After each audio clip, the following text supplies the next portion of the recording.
Well, thank you, Anla, for the kind introduction. Good morning. It's my great pleasure to be here and to be part of Next China conference. Next, I would like to introduce a very important person, Jeremy Goldkorn, the editor-in-chief for Chop China. Jeremy is also the co-podcaster for Chop China's Sinica podcast. And Jeremy will be joining by our 4 top China experts, and they will be discussing the political climate for China the next 5 years. Let's welcome them. Thank you.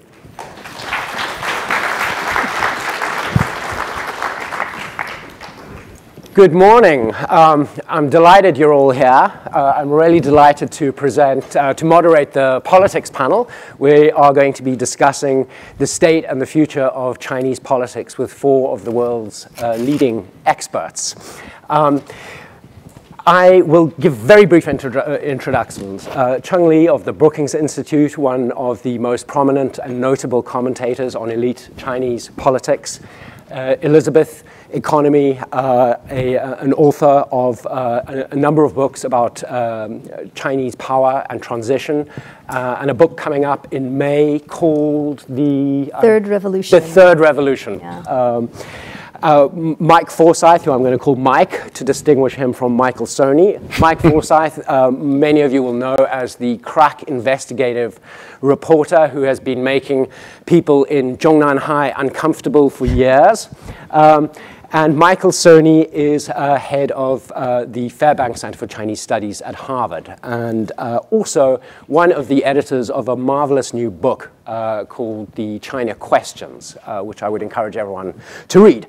Enough with the introductions. Let's start with the first question. To all of you, what was the biggest takeaway from the 19th Party Congress last year? Charlie. First of all, I'm honored to be here and to be with the distinguished panelists.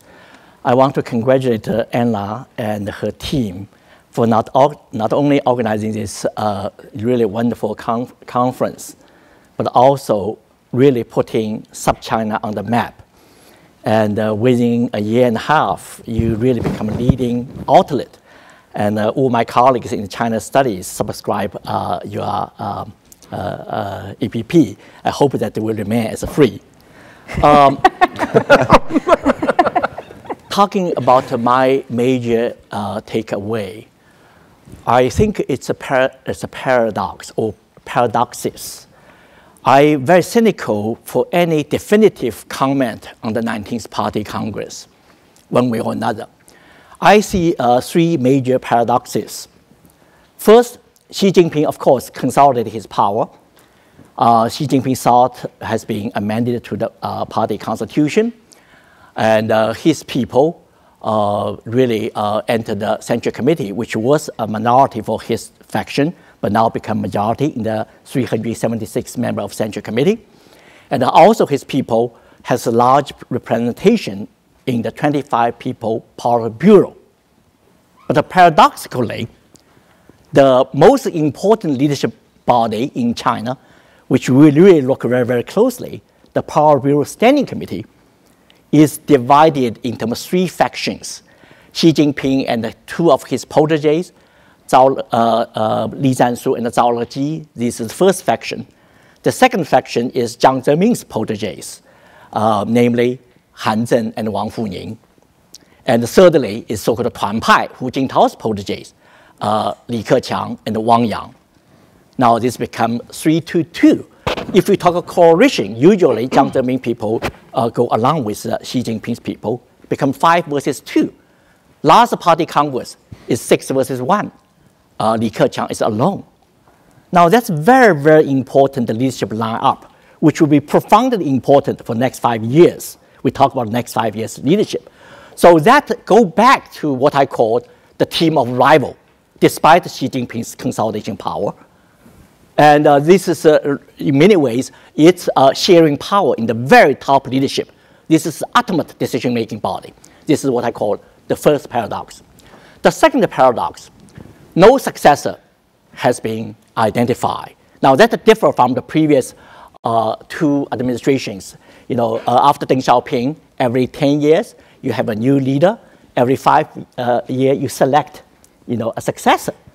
although the Western scholars, I mean, we never applaud that model, and we are always cynical about this kind of succession. But all of a sudden, we saw a huge loss that the successors had not been identified. Sounds like a terrible thing. Of course, it's problematic. But it's not that, as some people exaggerate, because the next 5 years, there's still some mechanism. Now, this is what I talk about, the paradoxical part. Now, look at the 19th Party Congress. Rules, the major institutional regulations still remain. Basically, two things. There are many other things. One is term limits. The other is age requirement.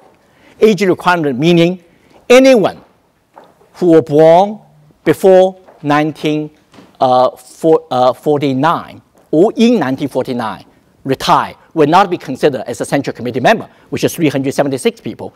So if you are not Central Committee member, you are not qualified to be Politburo or Politburo Standing Committee.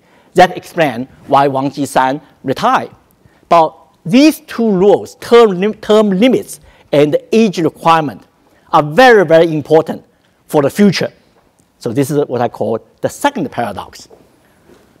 The third paradox is that the overall theme, as Western media or Chinese media both emphasize, is that socialism with Chinese characteristics. But paradoxically, this is the first time you see so many foreign educated returnees, in the Chinese called 海归, foreign educated leaders. Not like last time, the standing committee member Zhang Dejiang got his degree from North Korea. But this time, they all got their degrees from United States, from UK, including Wang Funing, who was a visiting scholar at Berkeley, Michigan, and Iowa. And including Liu He got his PhD from Harvard Kennedy School, including Chen Xi, Politburo member in charge of organization, was a visiting scholar for almost 2 years at Stanford, including very famous Yang Jiechi, who really speaks flawless English. Now, this is the first time Western trained returnees have such a high presence in the top leadership, including Politburo Standing Committee and Politburo. Now, I do not count those short-term visiting scholars like Li Hongzhong also went to Harvard for the candidate short-term program. And also, very importantly, that they adopted some of the very important concepts into a rule of law, like the constitutional review. This is the liberal intellectuals, legal professionals constantly argue, but Xi Jinping mentioned that China will adopt a constitutional review. Now, I know people are cynical. Of course, at the current stage, people are cynical about the legal reform. But rule of law is Western thing. It's not a Chinese thing. And also, that they talk about the need. Actually, this is not just talk about it, where they will establish the first time the central leading group on rule of law. And the legal profession, like Wang Funing, is law professor, law school dean at Fudan, and the top leadership person in charge of party affairs. They also want to adopt the so-called supervision commission. Now, people are also cynical. This is basically anti-corruption. But this is actually very much follow the similar model in Hong Kong and Taiwan. Now, it's not pure Chinese, socialism with Chinese characteristics. So you do see a strong emphasis. This is just one of the examples. I do believe that if China, if we go to the right direction, rule of law is essential. Xi Jinping actually is talking about that. Now, again, we're cynical, but 5 years ago, we were cynical about anti-corruption. Now, look at what happened in the past 5 years. We are cynical about any kind of civilian military control over the military. But now, look at what happened. So what I'm saying is that there's tremendous room for future development in the next 5 years. Now, nothing is predetermined or definitive.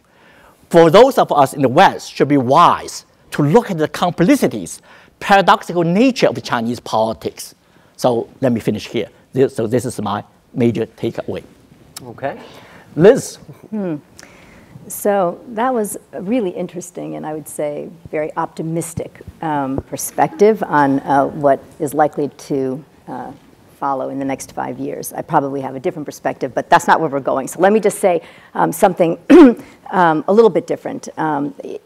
I agree with, I think, the major takeaway being sort of Xi's consolidation of power and the elite politics. I think that is the most important takeaway from the Party Congress. But a slightly different look maybe at the Party Congress speech, at Xi's speech. And I was struck by the extent to which, to me, it sounded like almost a sales pitch, in the sense that Xi Jinping was really selling his vision to the Communist Party and selling his vision and the Communist Party to the Chinese people. Because when you have a government, a state in which there is not direct accountability between those who govern and those who are governed in terms of, say, voting for the top leadership, these kinds of congresses and these speeches, I think, assume an outsized importance. And they are a mechanism, I think, by which Xi Jinping is trying to sell legitimacy, the legitimacy of his leadership and the legitimacy of the party. And I think he did a very effective job. I think if you look through the speech, you can kind of aggregate the issues that he raised into sort of 3 pillars of legitimacy. The first was that he promises that he's going to have a robust and clean Chinese Communist Party, right?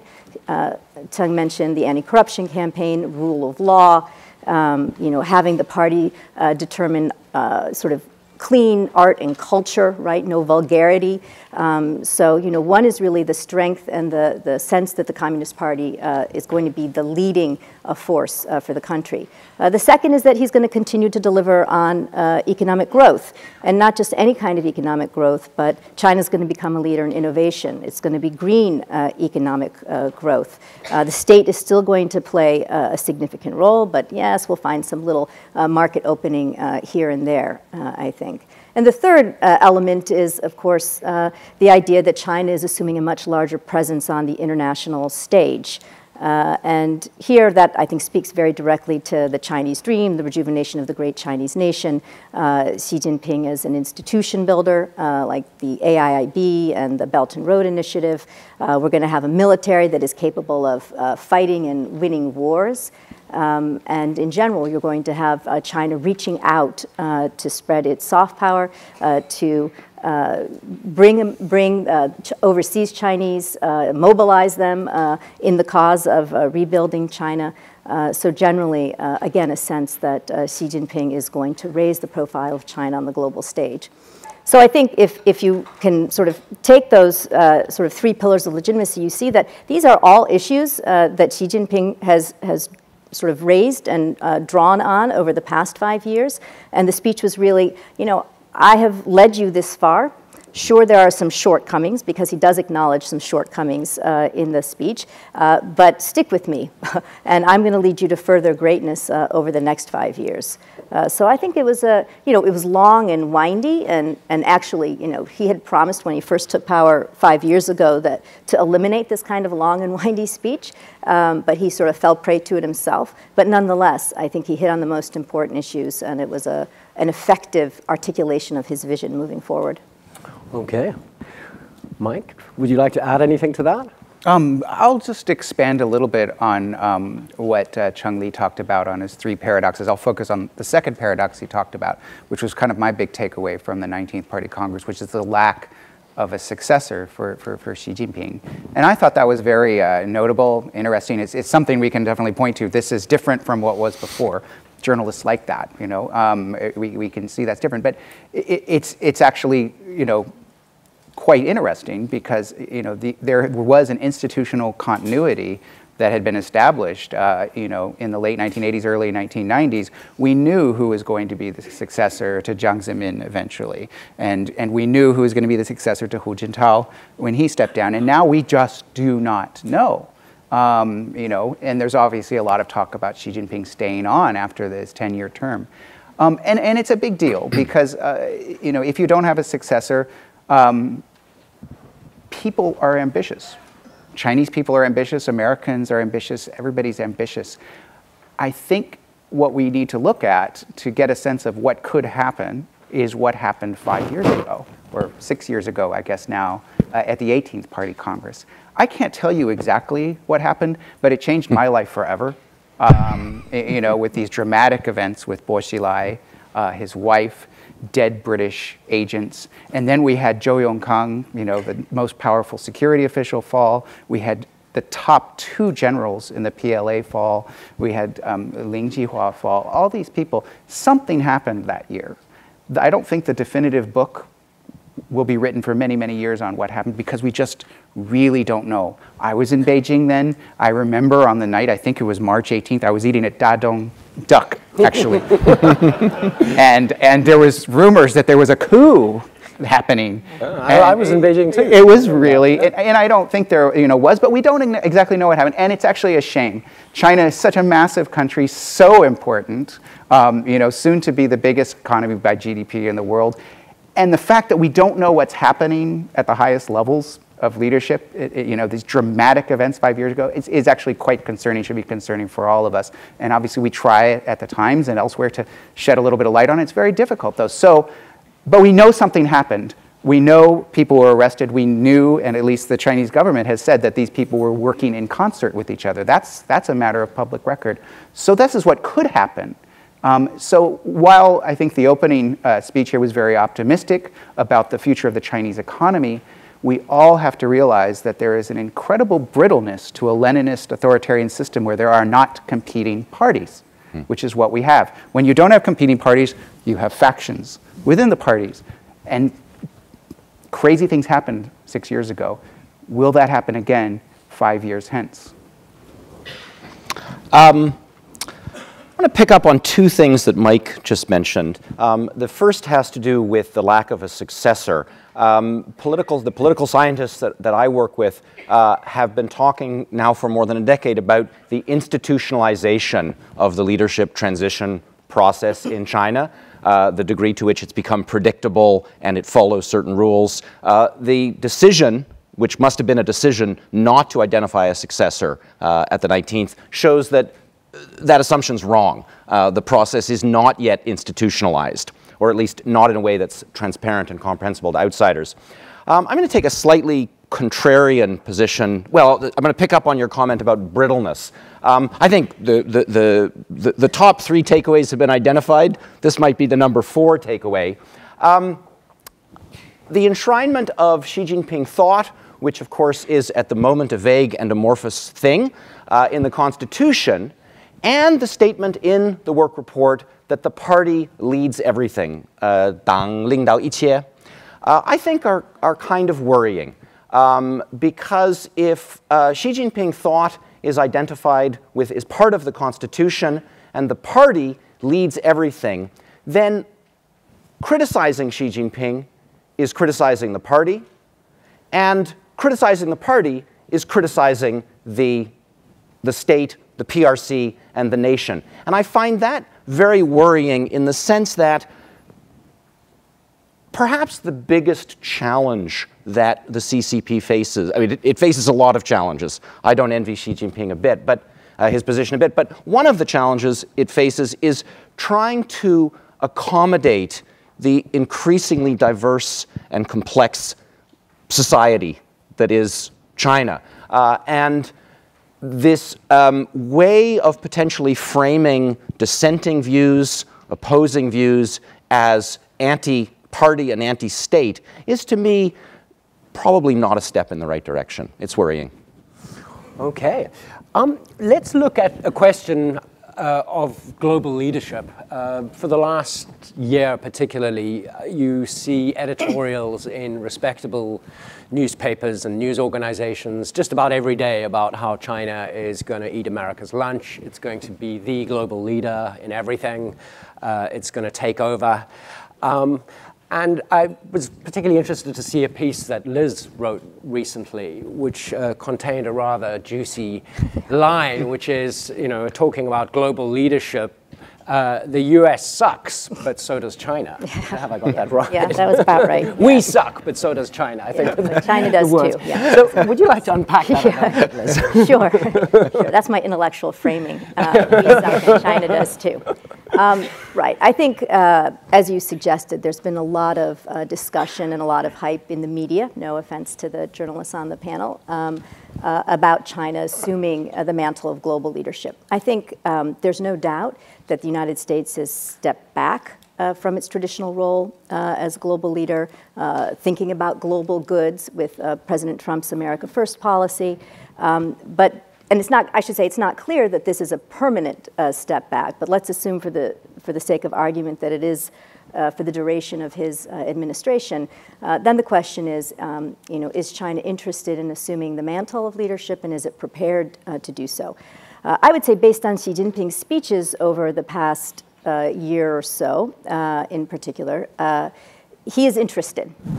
He is interested, and we saw that at Davos a year ago. We saw it even before that at an APEC speech where he talks about China as a leader in globalization, as a defender of globalization, as a leader on climate change, et cetera. So really setting China out in sort of sharp distinction from the United States.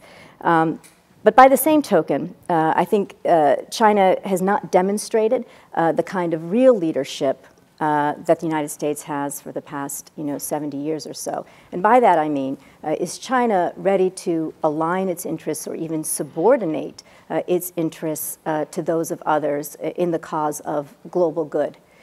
Is China able to step up to the plate and forge a consensus, an international consensus on a pressing global challenge? And I think you could just look in its own backyard and say, for example, one of the great pressing challenges of the day is the refugee crisis. And China just looks to Myanmar, and there are 650,000 refugees have fled Myanmar to Bangladesh. And yet China is virtually absent on the global stage in terms of stepping up and saying, this is a crisis we need to address. If you want leadership on refugees, you have to look to Germany, right, or Canada to maybe a lesser extent.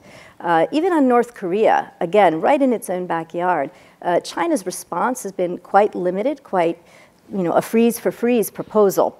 That by no means moves the ball in a significant way. It's not an articulation of a vision for what the region might look like. How do we arrive at an agreement, to bring North Korea back from its nuclear program? So I think, people will say, last point I'll make, I don't want to go on forever, people will say, China has assumed a leadership role in climate change. But in point of fact, the United States dragged China. It took a lot of negotiation, a lot of pressure on China to get the agreement, the bilateral agreement between President Obama and President Xi. And yes, China is going to live up to and probably beat its commitments, which were not terribly difficult to begin with, and not terribly ambitious. It's leading in renewables in terms of the development and slightly lesser extent in terms of the deployment. But that speaks to its own economic interests. The question in my mind is China prepared to step up and negotiate a new climate agreement on methane? Or is it leading on the issue of some of the critical things like transparency? No, it's a laggard in that. So I'm waiting to see, beyond AIIB, and beyond the Belt and Road Initiative, which again are easy to some extent because they speak to China's own domestic economic needs, when is Xi Jinping going to step up to the plate and lead to try to address some of these most significant global challenges? Would you like to respond? Yeah, if I just follow up, I agree with everything Liz said, and I'll just maybe reframe it in another way, which is that China has done enormously well over the last 30 years by staying agnostic on many regional conflicts around the world. And it will be very difficult for it to assume a leadership role without taking a position on regional conflicts, not just conflicts in the region, but regional conflicts around the world. And I think that's a really big challenge for China, to have to stake out positions on conflicts which has studiously avoided, and wisely, for the course of reform. Another quick point, if you don't mind, is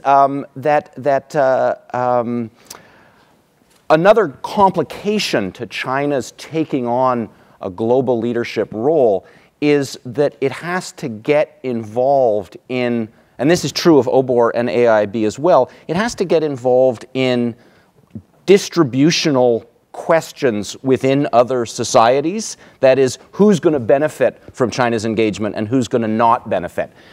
It was one thing for Deng Xiaoping to say some people can get rich faster to the Chinese people. And it seems they accepted that. It's quite another thing for Xi Jinping to effectively be saying some South Asians are going to benefit, are going to get rich faster. Some sub-Saharan Africans are going to get richer than others. There is going to be pushback on those kind of distributional questions. And it will be a big challenge for China to respond to those two. Would you like to add something to that? Well, overall, I'm quite optimistic about China. Does not mean that I do not have certain worries. Certainly that I'm worried about the rule by man, as some of my colleagues mentioned. I grew up during the Cultural Revolution.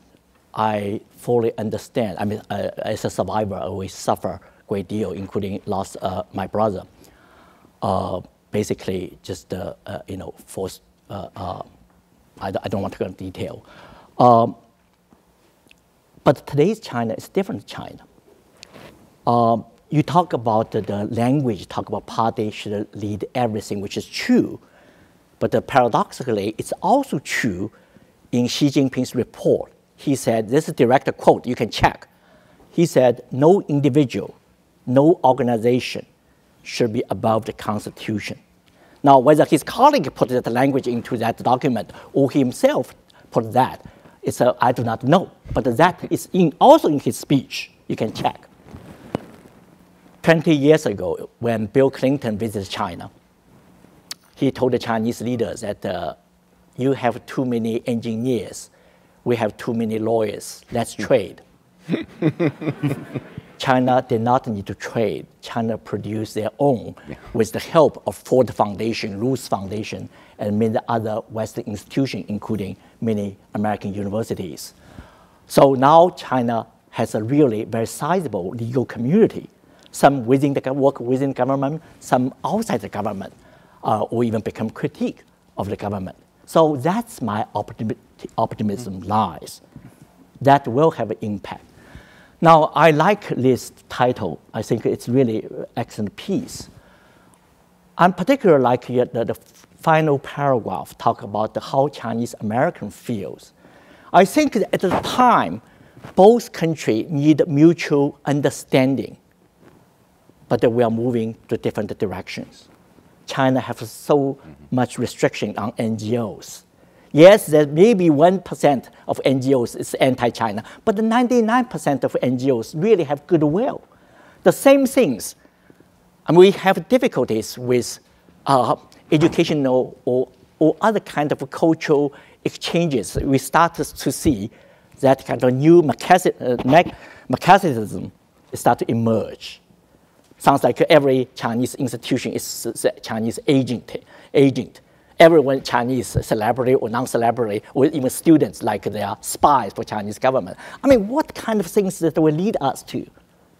Similarly, in nation states, at the time we need the major power cooperation. I don't want to mention other things, global economic financial risk, climate change, refugee issues, anti-terrorism. Just look at the cyberspace. We are at the time that just one computer could destroy the world. But the nation state, the major power, have resources, could not cooperate. So that's a serious danger we're entering. I'm not optimistic at all. So we put in that perspective, so I think that it's before too late. We really should have a better understanding of the domestic politics in both countries, and do not be oversensitive, do not be kind of sensationalism, but at the same time to really promote constructive force. So that's my optimism lies. I hope that I'm not wrong in that regard. Yeah, could I just Please. Just kind of riffing a little bit about what Liz said about China's leadership in the world. I think one place you can look if China really is stepping up into a role, maybe filling in the vacuum that the United States is leaving recently, would be if you saw the Chinese being very active in Middle East peace efforts. It is so deeply in China's interest to make sure a big war in the Middle East doesn't break out. And now we've got a very ambitious, some would say rash, the New York Times has cataloged his extravagant spending, crown prince in Saudi Arabia. You've got a regime in Iran. They're at loggerheads. Things could break out. It would be absolutely devastating to the Chinese economy.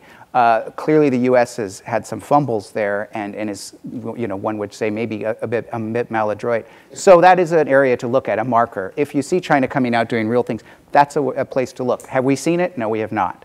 Another thing I would say is just about China's ability to project its power around the world, and this kind of plays off about what Michael said, is, China does not have a global ideology anymore. Maoism, for all its deep flaws, was an ideology that could inspire people in Nepal, it could inspire people in Africa, it could make people do things. Now you have a very China-centric ideology, and what could appeal to the rest of the world would be maybe something that really wouldn't warm the hearts of people around the world, a well-functioning Leninist system. You're not convinced by the China model? It's hard to get people out on the street saying, we want a well-functioning Leninist system like China. I'm sorry, it doesn't work. Another thing, on the soft power issue, I started writing a book about this back in 2014. I gave it up, A, because it's really hard to write books, and B, because I think I talked myself out of it. This was the year of Occupy Central in Hong Kong. This was the year of the Sunflower Movement in Taiwan. If China can't win the hearts and minds of people in its extremely near abroad, or near interior, as of course the Chinese people would say, Hong Kong and Taiwan, which, young people in both Taiwan and Hong Kong are farther away from being sympathetic with the regime and with Beijing than ever. What does that say about the ability of Beijing to project its power around the world? It's a real limitation. It's really sobering.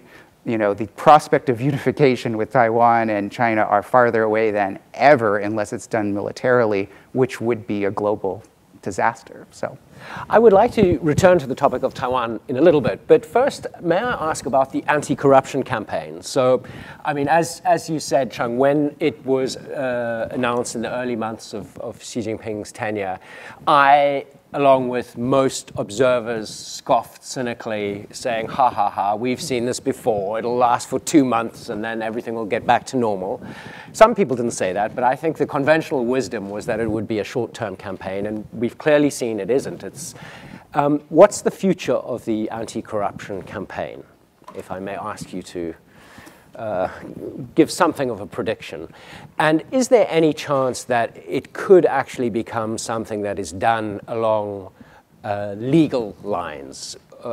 Will there ever be any transparency in the anti-corruption campaign?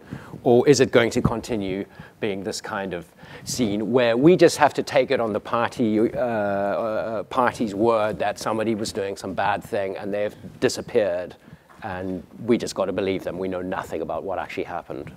I think perhaps you could start with that. I'll start. To get to your second question, are we ever going to have indictments of Xinhua releases of these people with charges that we can actually take seriously and not laugh at? And when Zhou Yongkang was the details of his crimes came out, you kind of had, and we talked about this a little, the Austin Powers effect, because he was accused of giving out bribes in the millions of renminbi, millions. Are you serious? And this happens time and time and time again. The charges they come up with are quite small, the monetary amounts. Same with Bo Xilai. And I think the reason being, if this became public in the Chinese public, that these people were actually, appropriating billions of renminbi, not millions of renminbi, that it would be, maybe have a negative effect on the support for the party. And so I don't think that's going to change. I think we're still going to have very contrived charges, even though we as New York Times reporters have certainly found evidence, never a smoking gun, because it's hard to do that in a closed society. It's hard to get people to talk to you and say, yes, I was in the room when this bribe happened. That's very difficult for Western journalists to do. Chinese journalists are prohibited from doing that, and so that's a limitation. What we can find, though, is evidence, certainly, the vast amounts of money that are held by certain families, and that we write, and that's what gets us in trouble. But I think to get to the first part of the question is it going to continue? I think, yes, it is. I think we might even be able to see some pretty big cases, this year. I think that's, one thing, in Xi Jinping's defense. And, I certainly, when they do things, that are salutary, we certainly at the New York Times write about it. And so Xi Jinping 3 years ago, there was strong evidence and documented, I could write it, that Xi Jinping's family that I wrote about at Bloomberg and got in so much trouble for was actually divesting some of its assets. And we wrote that. It was a front page story on the New York Times. I think he takes it quite seriously.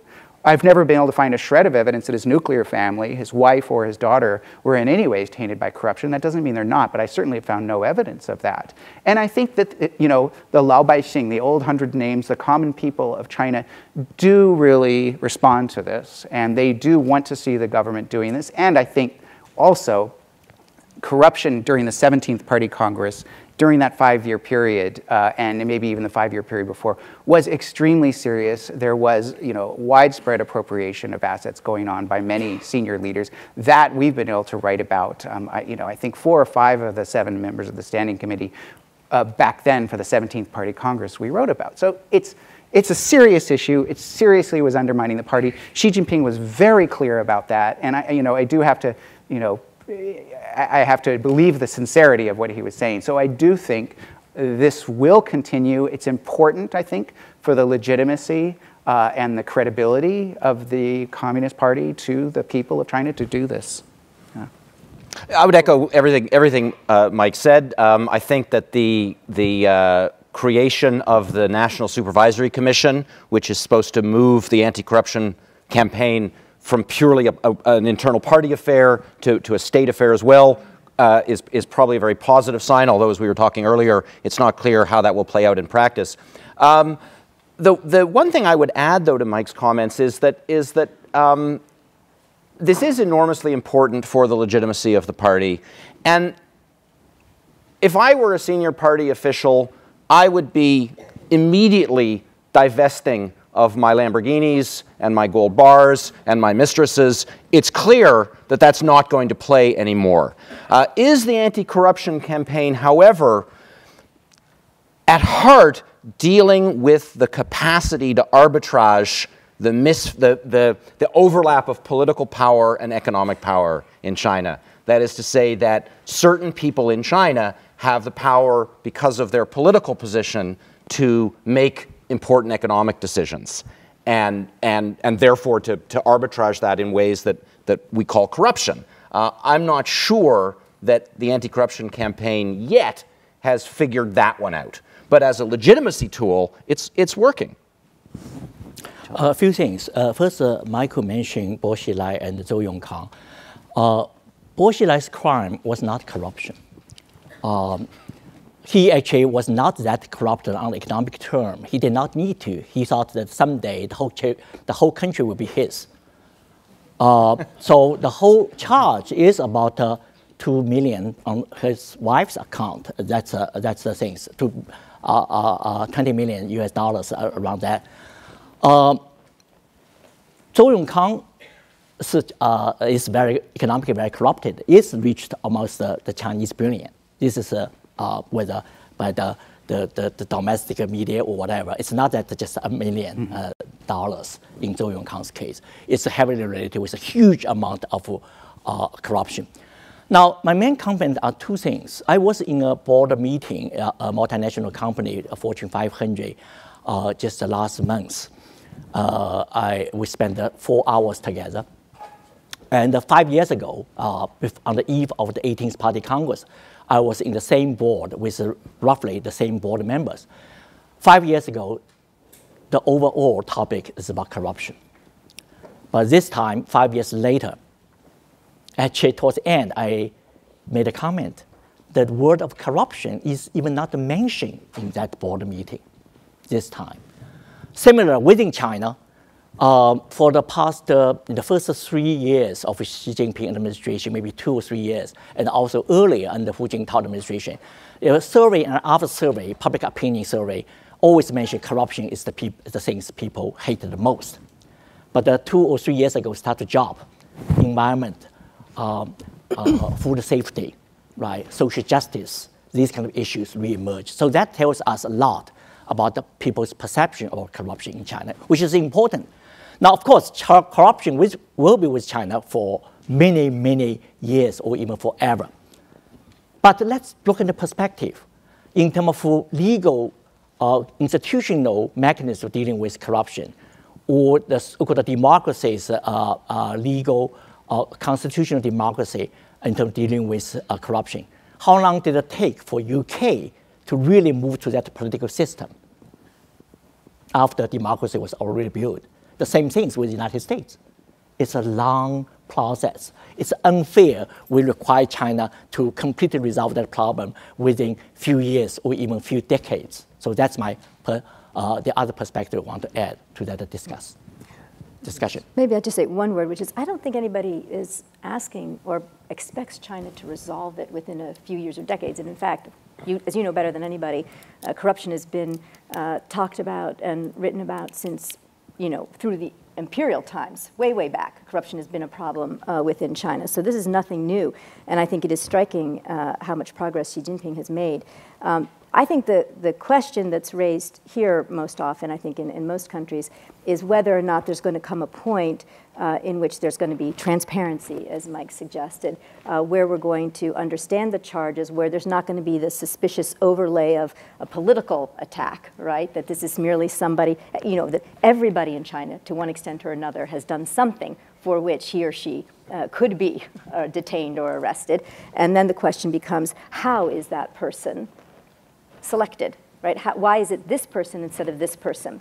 And so I think it's the rules-based system, right? And the transparency and the accountability that is still missing within China. And I think the question becomes, the constitutional issue notwithstanding, and the party, is not above the Constitution, which I don't really believe. But I think the question is, are they going to be able to find a way to have a system like that in China, where it is transparent and rules-based, because that means that the party has retreated, right, from playing that role. And I'm not convinced that it's ready it's fair statement. This precisely I want to emphasize. It take a long time to go to that direction. But it's not right to say all these arrests related with factional politics. No, of course, I'm not saying you're saying that, but some people assume that. But you look at these people arrested, some of them are closer to Jiang Zemin, some of them closer to Hu Jintao, like Lin Jihua's case, like Zhou Yongkang and Xu Caihu, Guo Boxiong's case. You see, this is not just the factional driven purely by factional politics. There's a lot of complicities involved, sometimes bad luck you cannot cover, sometimes outrageous nature, sometimes factional politics. So again, I'm just as you are to hope that as sooner as they can move to the more rule-based, that will be much better. It's not yet, but at the same time, the public certainly see that anti-corruption is the right thing to do. I think you're more patient, perhaps, than the other panelists. Could I just add one thing Please. to that? Yeah, I mean, again, this is very specific. I try to deal with specifics as a journalist. But again, if you look at the 17th Politburo Standing Committee, Jia Qinglin never prosecuted. Maybe he didn't do anything wrong, but certainly we've documented quite a few things he's done. He Guoqiang, never prosecuted. The guy in charge of Discipline Inspection Committee, as I've written about, his family controlled a vast business empire. Never touched. Wen Jiabao, the premier, my colleague David Barboza won a Pulitzer Prize writing about the billions of dollars that his family accumulated. Yeah. And it's very frustrating to journalists, at the New York Times. We're writing these stories and we're almost speaking, to an empty chamber in China, because in a normal country, when journalists write these kind of stories, then there's going to be a hearing about it. There's going to be outrage about it. And yet in China, the outrage, the official outrage, is directed at the journalists instead. And I think that's a really sobering thought there. Again, I get back to the point. China is such a darn important country now. It wasn't 30 years ago as nearly as important as it is now on the world stage, and there's to be commended for it. But as journalists, it's very frustrating that the process of give and take, the process of giving information and then a response to that information, and then maybe something happening and something good happening is not happening in China as much. Sometimes it does, but it's just something to think about, though, that oftentimes this is politically motivated because people that we can document have created, amassed great fortunes. Nothing ever happens to them.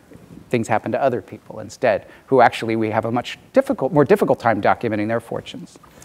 I'm afraid I was really hoping to get to Taiwan, the many questions of Taiwan, but we are out of time. So I would like to thank our excellent panelists, and I encourage all of you to read all of their work.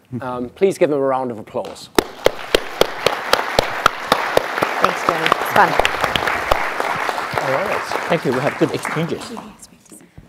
Thank you, Jeremy, and the speakers for such wonderful discussion and insight into the current China's political climate.